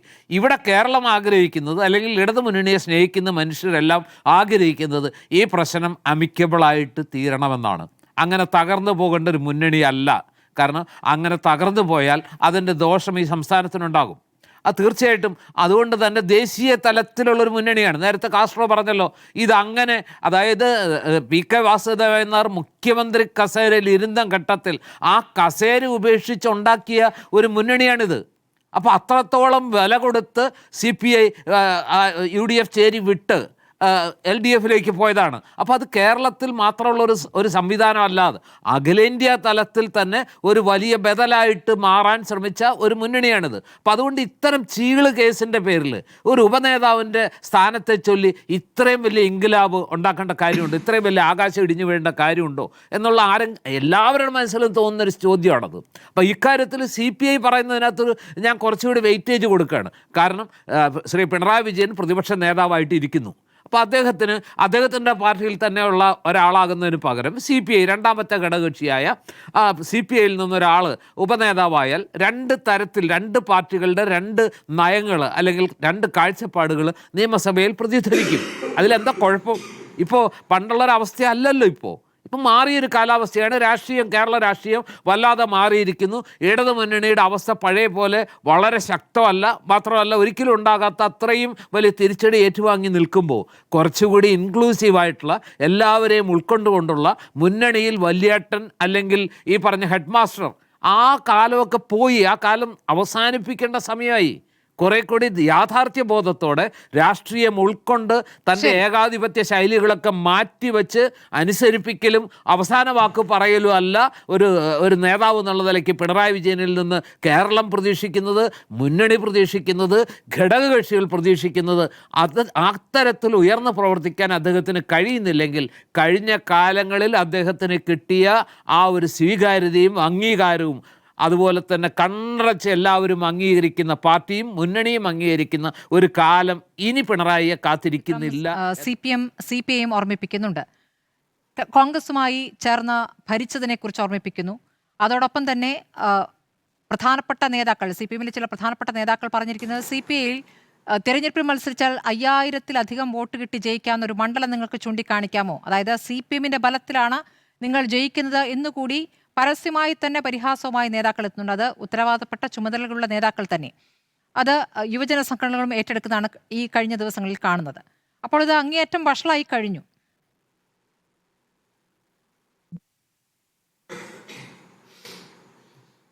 അങ്ങനെ നമ്മുടെ ഈ സഹപാനലിസ്റ്റുകളൊക്കെ CPIയുടെ രാഷ്ട്രീയ പക്വതയും നിലപാടിനെ അംഗീകരിക്കുന്ന നിലപാടാണ് പുറത്തെടുത്തതെങ്കിലും നമ്മളിവിടെ എടുത്തതെങ്കിലും പുറത്ത് പല രൂപത്തിലുള്ള ചർച്ചകളും സോഷ്യൽ മീഡിയയിലൊക്കെ നടക്കുന്നുണ്ടെന്നുള്ളത് ശരിയാണ്. അപ്പോൾ ഒരു കാര്യം ഞാൻ പറയാൻ ആഗ്രഹിക്കുന്ന ഒരു കാര്യം, CPI ഈ ഡെപ്യൂട്ടി ലീഡർ പദവി എന്ന് രാവിലെ തൊട്ട് വൈകുന്നേരം വരെ ചിന്തിച്ച് ഭജിച്ച് നടക്കുകയല്ല. CPIയുടെ മുമ്പിലുള്ള ഇപ്പോഴത്തെ ഏറ്റവും വലിയ വിഷയം 1-ാം തീയതി ഡൽഹിയിൽ നടക്കുന്ന വലിയ പ്രക്ഷോഭമാണ്. കേരളത്തിൽ നിന്ന് ഉൾപ്പെടെ ഞങ്ങൾ സ്പെഷ്യൽ തീവണ്ടികൾ ബുക്ക് ചെയ്തു. ആ തീവണ്ടികളൊക്കെ റെയിൽവേ റദ്ദ് ചെയ്തു. ഞങ്ങൾ കൊടുത്ത അഡ്വാൻസ് 10 ലക്ഷം രൂപ തിരിച്ചു തന്നു. ഞങ്ങൾ ആ 1-ാം തീയതി സമരം വിജയിപ്പിക്കുക എന്നുള്ളതാണ്. ഇപ്പോൾ ഈ TV ചർച്ചകളിലൊക്കെ വരുമ്പോൾ ഇതാണ് ഏറ്റവും വലിയ പ്രശ്നം എന്ന നിലയ്ക്ക് വരുമ്പോൾ ആ ചർച്ചയ്ക്ക് നമ്മൾ മറുപടി പറയേണ്ടി വരും. ഈ CPI വളരെ ചെറിയ പാർട്ടിയാണെന്നുള്ളത് ചരിത്രപരമായിട്ട് ശരിയല്ലാത്തൊരു കാര്യമാണ്. അത് നമ്മുടെ ആളുകൾക്ക് അറിഞ്ഞുകൂടെ. ചിലർ കേരളത്തിൻ്റെ ഇട്ടാവട്ടങ്ങളിൽ അവരുടെ പഞ്ചായത്ത് മുനിസിപ്പാലിറ്റി മാത്രം എടുത്ത് കണക്കാണ് ഈ 5000-ൻ്റെ ഒക്കെ കണക്ക്. 964 പാർട്ടി വളർന്നതിന് ശേഷം ആദ്യം നടക്കുന്ന ലോക്സഭാ തെരഞ്ഞെടുപ്പ് 1967 ആ തെരഞ്ഞെടുപ്പിൽ CPIക്ക് ഇന്ത്യയിൽ 23 പാർലമെൻറ്റ് അംഗങ്ങളും CPMന് 19 പേരുമാണ്. കോൺഗ്രസ് പിളർന്ന് ഇൻഡിക്കേറ്റും സിൻഡിക്കേറ്റുമായപ്പോൾ CPIയുടെ 23-ഉം CPMൻ്റെ 19-ഉം ചേർന്ന് കൈപൊക്കിയിട്ടാണ് ഇന്ദിരാഗാന്ധിയെ അധികാരത്തിൽ നിലനിർത്തിയത്. ഇടതുപക്ഷ നയങ്ങളെടുത്ത, പുരോഗമന നയങ്ങളെടുത്ത, പ്രീപേഴ്സ് നിർത്തലാക്കിയ, ബാങ്ക് ദേശസാൽക്കരിച്ച, ഓയിൽ കമ്പനികൾ ദേശസാൽക്കരിച്ച, സോവിയറ്റ് യൂണിയൻ്റെ കൂടെ ചെന്ന ചേരിചേരാ പ്രസ്ഥാനത്തിന് നേതൃത്വം കൊടുത്ത കോൺഗ്രസിലെ ഇടതുപക്ഷ ഭാഗമായിട്ട് ഇന്ദിരാഗാന്ധിയും കോൺഗ്രസിലെ വലതുപക്ഷവും ഇന്നത്തെ BJPയുടെ അന്നത്തെ രൂപമായ ജനസംഘവും എല്ലാം ചേർന്നുണ്ടാക്കിയ ജനതാ പാർട്ടിയും തമ്മിലായിരുന്നു മത്സരം. ആ ഘട്ടത്തിലാണ് CPI താരതമ്യേന പുരോഗമനമായ നിലപാടുകൾ എടുക്കുന്ന കോൺഗ്രസുമായിട്ട് ചേർന്ന് പോകാനുള്ള സാഹചര്യം. പക്ഷേ അടിയന്തരാവസ്ഥയായി ഇന്ദിരാഗാന്ധി കാര്യങ്ങൾ വഷളാക്കി കുടുംബാധിത്യത്തിലേക്ക് പോയപ്പോൾ അവരെ കൂടെ നിൽക്കാൻ കഴിയാത്ത സാഹചര്യം വന്നപ്പോഴാണ് നമുക്ക് ഈ ജനസംഘം ഉൾപ്പെടുന്ന RSS പിന്തുണയുള്ള ജനസംഘം ഉൾപ്പെടുന്ന ജനതാ പാർട്ടിയുമായിട്ടുള്ള ബന്ധം CPMഉം ഉപേക്ഷിക്കണം, കോൺഗ്രസുമായിട്ടുള്ള ബന്ധം ഞങ്ങളും ഉപേക്ഷിക്കണം, നമുക്കൊരു ഇടതുപക്ഷ ജനാധിപത്യ മുന്നണി ഉണ്ടാക്കാം. ഈ ചരിത്രം അറിഞ്ഞുകൂടാത്ത ചിലർ CPI LDFിൽ വന്നപ്പോൾ CPI ഇല്ലാത്തത് LDF ഉണ്ടായിട്ടില്ല. 1980-ലാണ് LDF ഉണ്ടായത്. അതിന് മുമ്പ് ഐക്യമുന്നണിയും സഖ്യകക്ഷികളും എന്നാണ് അതിനു മുമ്പുള്ള കാര്യം. അതാണ് ഞാൻ പറഞ്ഞ CPIയുടെ കുഞ്ഞാണ് LDF എന്ന് ഞാൻ പറഞ്ഞു. ഞങ്ങൾ അതിനെ കൊല്ലില്ല. സ്വന്തം കുഞ്ഞിനെ ആരെങ്കിലും കൊല്ലുമോ? അപ്പോൾ ഇവിടെ ഈ പറയുന്ന രീതിയിൽ ഇന്ത്യയിലെ എല്ലാ സ്റ്റേറ്റുകളിലും UP ഇപ്പം പിന്നെ രാമജന്മഭൂമി ബാബർ ജോസഫ് വിഷയത്തിലൂടെയാണല്ലോ BJP ഇന്ത്യയിൽ അധികാരം തന്നെ പിടിച്ചെടുത്തത്, ഹിന്ദുത്വ വർഗീയത ഇളക്കി വിട്ടുകൊണ്ട്. ആ അയോധ്യ ഉൾപ്പെടുന്ന ഫൈസാബാദിലെ പാർലമെന്റ് അംഗം ഞങ്ങളുടെ ആളായിരുന്നു. ഞങ്ങൾ ഏറ്റവും വലിയ പ്രതിരോധം സംഘടിപ്പിച്ച പാർട്ടിയാണ്. ബീഹാറിൽ, ആന്ധ്രയും തെലങ്കാനയും ഒന്നിച്ചുള്ള സമയത്ത് ആന്ധ്രയിലെ മുഖ്യ പ്രതിപക്ഷമായിരുന്നു. ഇന്ത്യയിലെ ഒട്ടുമിക്ക സംസ്ഥാനങ്ങളും കോൺഗ്രസ് ഭരണകക്ഷിയായിരുന്നപ്പോൾ മുഖ്യ പ്രതിപക്ഷ പാർട്ടി CPI ആയിരുന്നു. പശ്ചിമ ബംഗാളിൽ അധികാരത്തിൽ കിട്ടിയത് കൊണ്ട് ബൾക്കായിട്ട് കുറച്ച് സീറ്റുകളൊക്കെ വന്നുകൊണ്ടാണ് CPM CPI കഴിഞ്ഞും കൂടുതൽ പാർലമെന്ററി പ്രാതിനിധ്യം വന്നത്. കേരളത്തിലും ഇതുപോലെ തന്നെയാണ്. CPMനെ കൂടാതെ CPIക്ക് 2 മുഖ്യമന്ത്രിമാരുണ്ടായിട്ടുണ്ട്. എല്ലാ വകുപ്പുകളും CPI കൈകാര്യം ചെയ്തിട്ടുണ്ട്. CPIയെ കൂടാതെ ഇന്ന് വരെ കേരളത്തിൽ CPM അധികാരത്തിൽ ഇരുന്നിട്ടില്ല എന്നുള്ളത് ചരിത്രമല്ലേ, എല്ലാവർക്കും അറിയുന്ന കാര്യമല്ലേ. പിന്നെ CPI ഒട്ടും അക്കോമഡേറ്റീവ് അല്ല, അവർക്ക് അർഹതയിൽ കൂടുതൽ വാങ്ങുന്നൊന്നും പറയുന്നത് ഒട്ടും ശരിയായൊരു കാര്യമല്ല. നിങ്ങൾ എത്രയിടത്ത് മത്സരിച്ചു, എത്രയിടത്ത് വിജയിച്ചു എന്നതാണ് തിരിച്ചു ചോദ്യമായി വരുന്നത്. ഇപ്പോൾ 2021 25 CPI മത്സരിച്ചു, 17 മാത്രമാണ് ജയിച്ചത്. 2016 CPM 27 ജയിച്ചപ്പോൾ 19 ജയിച്ചിട്ടുണ്ട്. ഈ തെരഞ്ഞെടുപ്പിൽ നിങ്ങൾക്ക് അറിയാവുന്ന പോലെ 2026 ആകുമ്പോഴേക്കും നിങ്ങൾ 8 മാത്രമാണ് വിജയിച്ചിട്ടുള്ളത്. CPMന്റെ കണക്കത് 26 ചുരുങ്ങുന്നുണ്ടെങ്കിലും CPMുമായി താരതമ്യം ചെയ്യുമ്പോൾ നിങ്ങളുടെ പരാജയമാണ് വലിയ പരാജയം എന്ന് CPM വിലയിരുത്തും. അല്ല, ഇപ്പം LDFന്റെ പരാജയമാണല്ലോ. LDFനകത്ത് CPMും CPIയും എത്ര പരാജയപ്പെട്ടു എന്നുള്ളതിൻ്റെ കണക്ക് എടുക്കുന്നതിൽ എന്തർത്ഥം? LDF പൊതുവെ ഏതെങ്കിലും ഒരാൾ CPIയെ CPMനെ നോക്കി വോട്ട് ചെയ്തിട്ടുണ്ടോ? ഇവിടെ ജയന്തരൻ അദ്ദേഹം പറഞ്ഞൊരു കാര്യം തന്നെ CPMന്റെ കേന്ദ്ര കമ്മിറ്റി പറഞ്ഞ കാര്യം തന്നെ എടുക്കാം. വ്യക്തി കേന്ദ്രീകൃതമായ പ്രചരണവുമായി മുൻപോട്ട് പോയതുകൊണ്ടാണ് ആ വ്യക്തിയെ കടന്നാക്രമിക്കാനുള്ള അവസരം ശത്രുക്കൾക്ക് ലഭിച്ചത്. അത് പരാജയത്തിൻ്റെ മുഖ്യ കാരണമാണെന്ന് CPM കേന്ദ്ര കമ്മിറ്റി വിലയിരുത്തുന്നതായിട്ട് ഇവിടെ എൻ്റെ സഹപാനലിസ്റ്റുകളെല്ലാം പറഞ്ഞല്ലോ.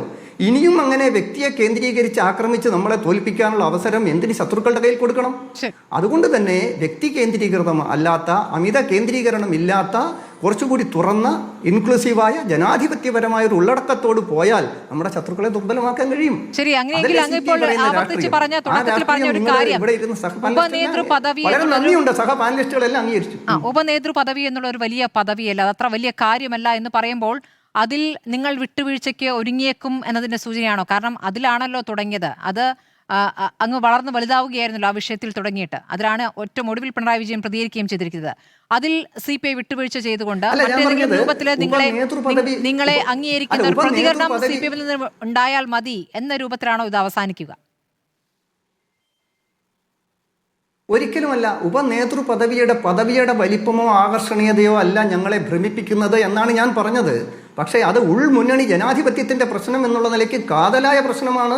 അതിൽ ഒരു വിട്ടുവീഴ്ചയ്ക്കും CPI ഒരുക്കമല്ല എന്ന് മാത്രമല്ല, LDFന്റെ മുൻകാല ചരിത്രം അനുസരിച്ച് CPI ശരിയായ നിലപാടുകൾ എടുത്ത ഘട്ടങ്ങളിലെല്ലാം അല്പം താമസിച്ചാണെങ്കിലും LDFന് അത് എല്ലാവർക്കും മനസ്സിലായിട്ടുണ്ട്. LDF അംഗീകരിച്ചിട്ടില്ലേ? PM3 വിഷയം നിങ്ങൾ എത്ര ദിവസം ചർച്ച ചെയ്തതാ? CPI അകത്തേക്കോ പുറത്തേക്കോ അകത്തേക്കോ. എന്നിട്ട് ഇപ്പം എന്താ? CPI അകത്ത് തന്നെ ഉണ്ട്.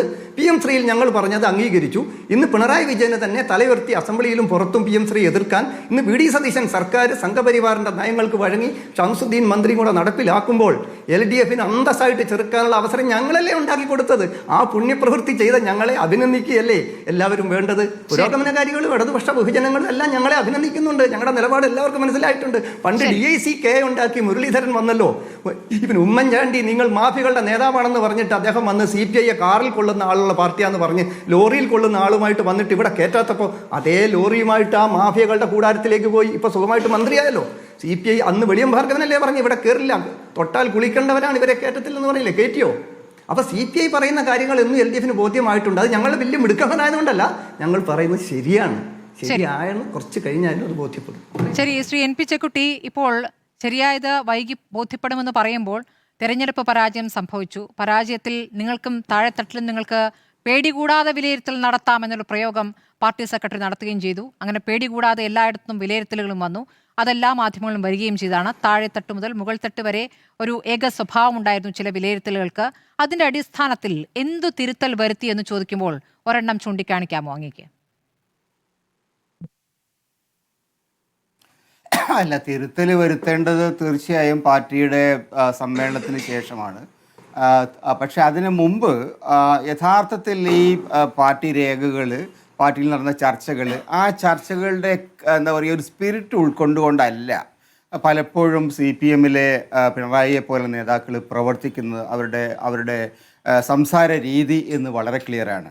അതായത് പാർട്ടിയെ സംബന്ധിച്ചിടത്തോളം വന്നിരിക്കുന്ന വളരെ ഗുരുതരമായിട്ടുള്ളൊരു ക്രൈസിസ്, ഇതൊരു എക്സിസ്റ്റൻഷ്യൽ ക്രൈസിസ് ആണ്. കമ്മ്യൂണിസ്റ്റ് പാർട്ടിയെ സംബന്ധിച്ചിടത്തോളം അതിൻ്റെ അടിത്തറ തകരുന്ന വളരെ ഗുരുതരമായൊരു രാഷ്ട്രീയ പ്രതിസന്ധിയുണ്ട്. അതിനകത്ത് വന്നിരിക്കുന്ന വ്യക്തിപൂജയുടെ പ്രശ്നം പാർട്ടി തന്നെ ഉന്നയിച്ചിട്ടുള്ളതാണ്. ഭരണപരമായിട്ട് എല്ലാ കാലത്തും പാർട്ടി നയിക്കേണ്ട സർക്കാരുകളെ പാർട്ടി നേതാക്കൾ ചിലർ നയിക്കുക, പാർട്ടിക്ക് അതിൽ റോളില്ലാതിരിക്കുക തുടങ്ങിയ വളരെ വളരെ ഗുരുതരമായ പ്രശ്നങ്ങൾ അതിനകത്ത് ഉന്നയിക്കപ്പെട്ടിട്ടുണ്ട്. വളരെ സീരിയസ് ആയിട്ടുള്ള ഈ പ്രശ്നങ്ങൾ എന്ന് പറയുന്നത് ഒരു കമ്മ്യൂണിസ്റ്റ് പാർട്ടിയെ സംബന്ധിച്ചിടത്തോളം ഇവരെയുള്ള ഭരണപരമായ ചരിത്രത്തിൽ 57 കാലം മുതലുള്ള ചരിത്രത്തിൽ പാർട്ടി എടുത്തിരുന്ന നിലപാടുകളെ നിഷേധിക്കുന്ന, ഇടതുപക്ഷ ജനാധിപത്യത്തിനുള്ള നിലപാടുകൾക്ക് നിഷേധിക്കുന്ന പലതരത്തിലുള്ള സംഭവങ്ങൾ ഉണ്ടായിട്ടുണ്ട്, അത് പറയുന്നുണ്ട്.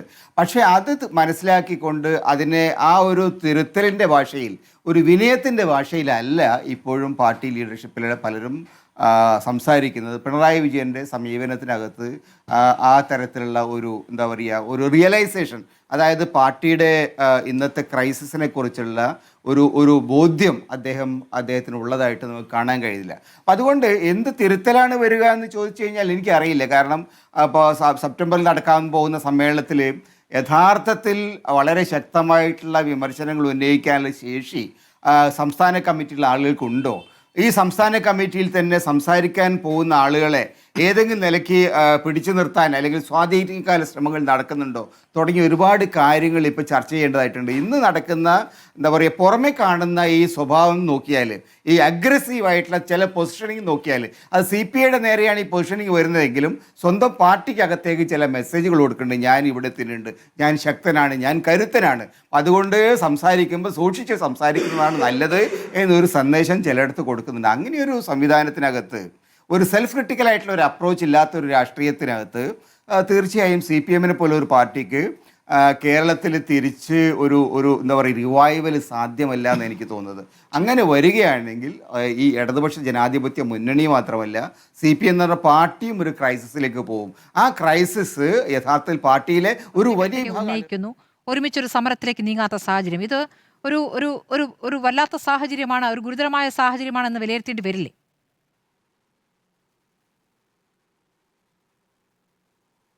അല്ല, ഇത് ആ സാഹചര്യത്തിന്റെ ഗൗരവതരമായ വശങ്ങളൊക്കെ നേരത്തെ സ്മൃതി ചർച്ച ചെയ്ത് കഴിഞ്ഞതാണ് ഇരു പാർട്ടികളുടെയും നേതാക്കൾ തമ്മിൽ തന്നെ.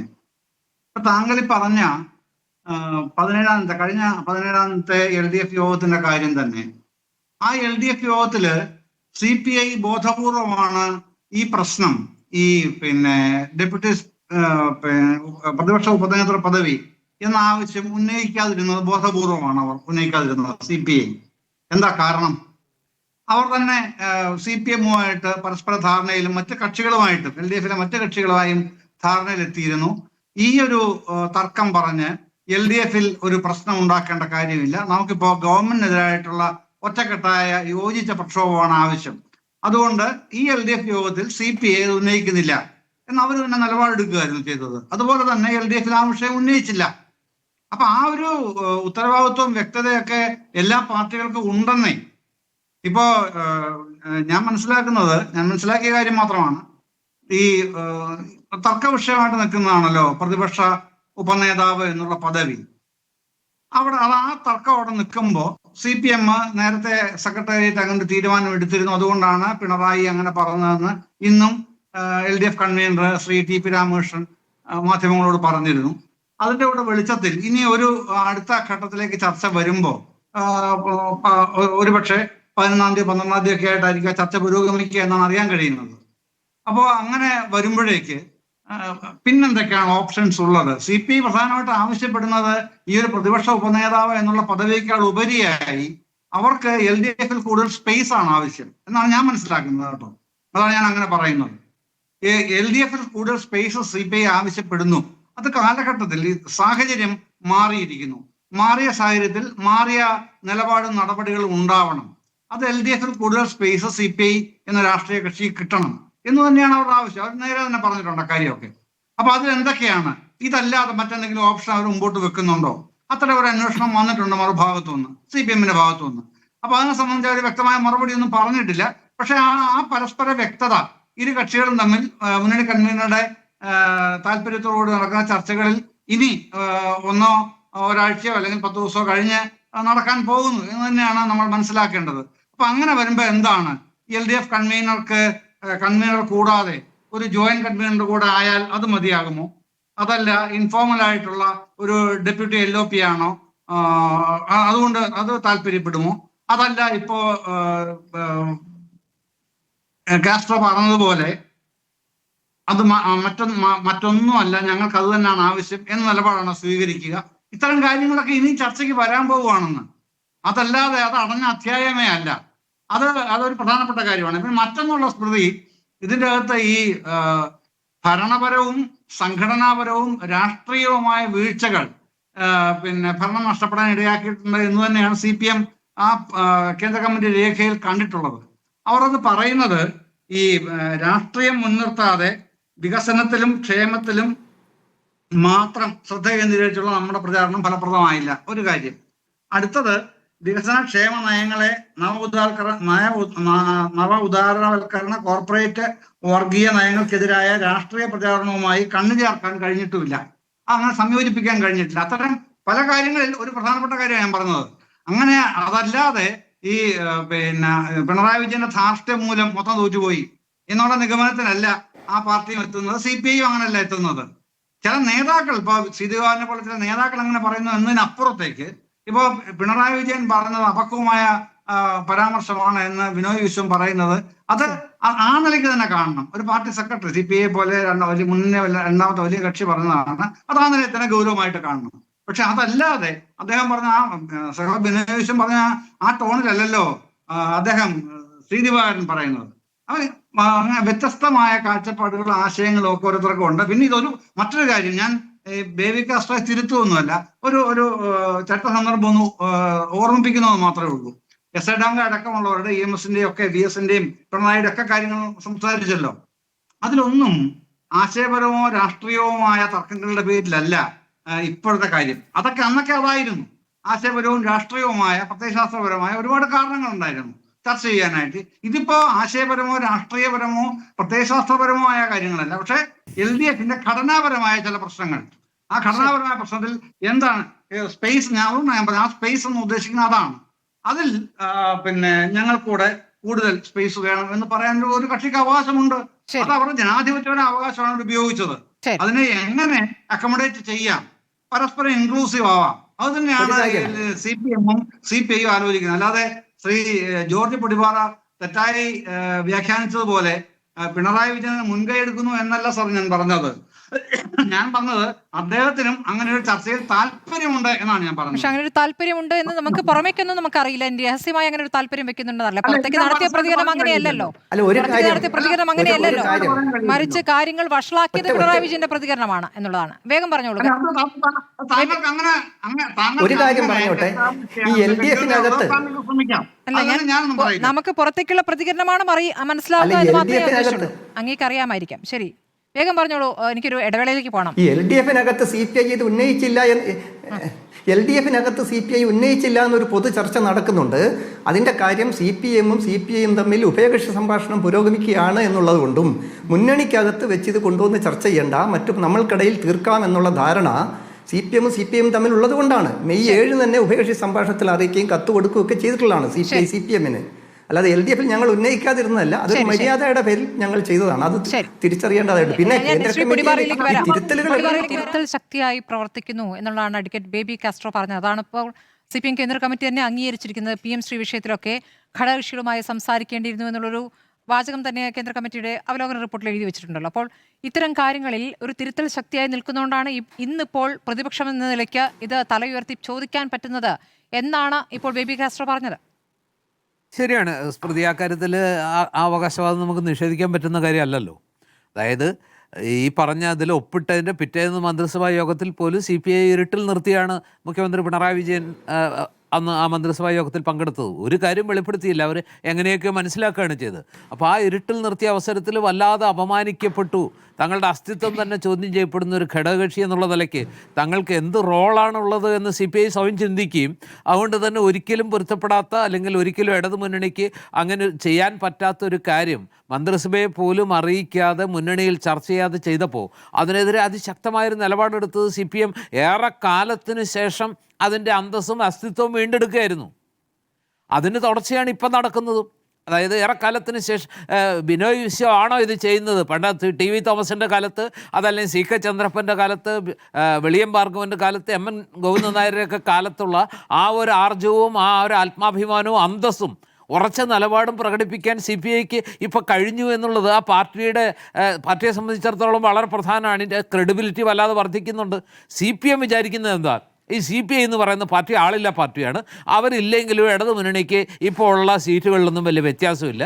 കുറേ സീറ്റ് CPIക്ക് കൊടുത്തു, അവരെ CPM വോട്ട് ചെയ്ത് ജയിപ്പിക്കുന്നു എന്നതല്ലാതെ CPIയുടെ വോട്ട് കണ്ട് CPM സ്ഥാനാർത്ഥികൾ ജയിക്കുന്ന മണ്ഡലങ്ങൾ അതൊക്കെ ഒരു ഈ പറഞ്ഞ CPMനാണ് കേരളത്തിൽ വോട്ട് കൂടുതൽ, സ്വാധീനം കൂടുതൽ, അണികൾ കൂടുതൽ എന്നൊക്കെയുള്ളത് സത്യമാണ്.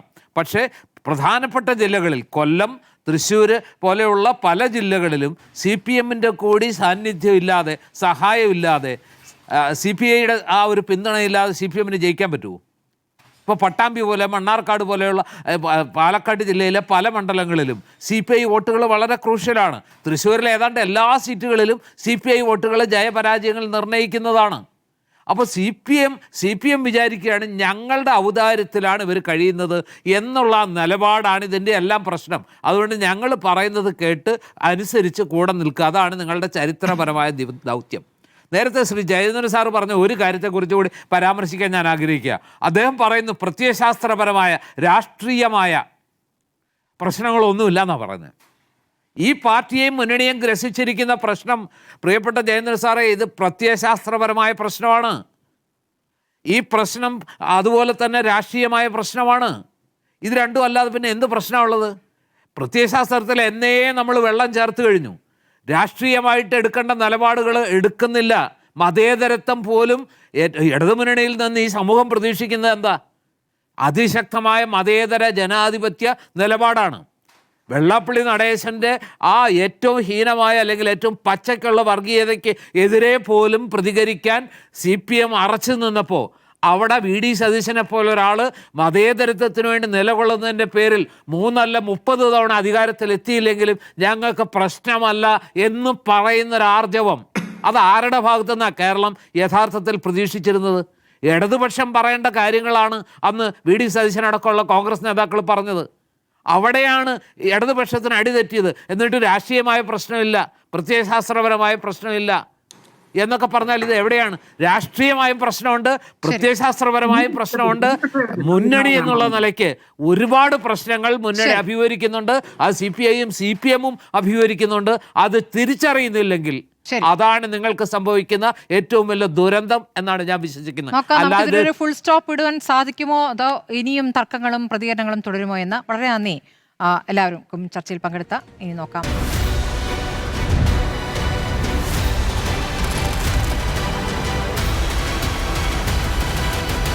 ഡിബേറ്റ് വിത്ത് സ്മൃതി പരുത്തിക്കാട്.